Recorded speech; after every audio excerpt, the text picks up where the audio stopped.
Selamat datang para investor. Hari ini kita akan membahas salah satu strategi investasi obligasi yang populer dan relatif aman, yaitu strategi buy and hold. Mari kita pelajari bersama mengapa strategi ini bisa menjadi pilihan yang tepat untuk portofolio Anda. Buy and hold adalah strategi investasi di mana investor membeli obligasi dan menahannya hingga jatuh tempo.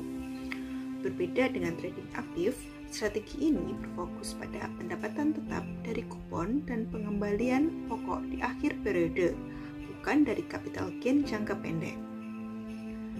Mengapa buy and hold ini menarik untuk portofolio obligasi? Yang pertama adalah adanya kepastian return. Jika Anda memegang obligasi hingga jatuh tempo, maka Anda akan mendapatkan pembayaran kupon yang reguler dan terprediksi, mendapatkan pengembalian nilai pokok di akhir periode, dan juga yield to maturity yang bisa kita ketahui dari sejak awal. Keuntungan yang kedua adalah kita bisa meminimalisasi risiko.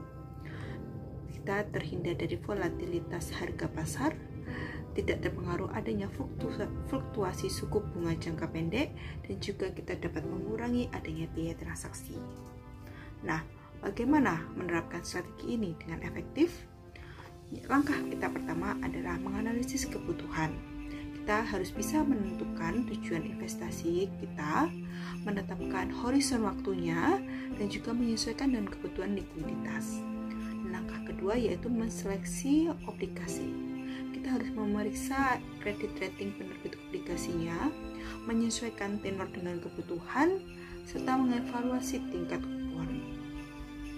Langkah yang ketiga yang tidak kalah pentingnya yaitu melakukan diversifikasi. Kita harus memvariasikan penerbit, menyebarkan tenor jatuh tempo, serta mengkombinasikan tingkat kupon secara berbeda-beda. Nah, mari kita lihat contoh portofolio buy and hold yang sederhana. Kita mempunyai portofolio sebesar 1 miliar. Nah, 40%-nya kita akan simpan dalam bentuk obligasi pemerintah dengan tenor 10 tahun. 30%-nya kita akan simpan sebagai obligasi korporasi dengan rating AAA, tenornya 5 tahun. Dan sisanya 30% kita akan simpan sebagai bentuk obligasi korporasi dengan rating AA, tenornya 3 tahun. Nah, dengan struktur ini maka kita akan mendapatkan diversifikasi risiko, mendapatkan arus kas reguler yang dari kuponnya, dan juga pengembalian pokok secara bertahap. Meski relatif aman, risiko ini tetap ada dan kita harus perlu kelola. Yang pertama, risiko yang akan kita peroleh adalah risiko kredit default.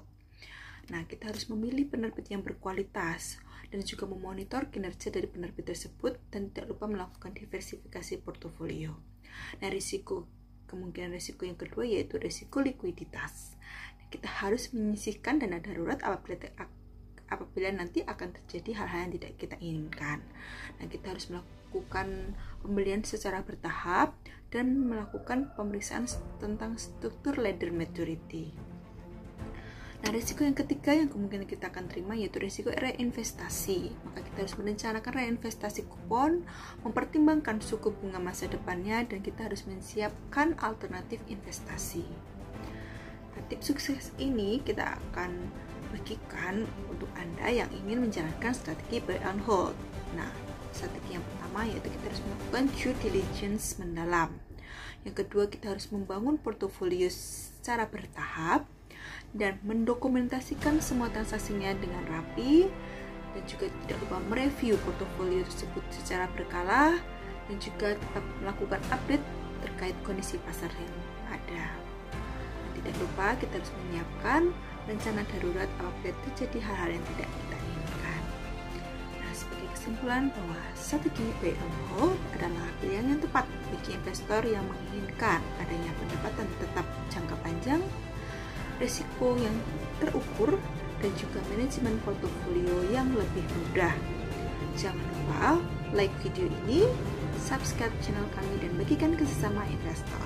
Tinggalkan komentar untuk diskusi lebih lanjut. Sampai jumpa di video berikutnya. Terima kasih.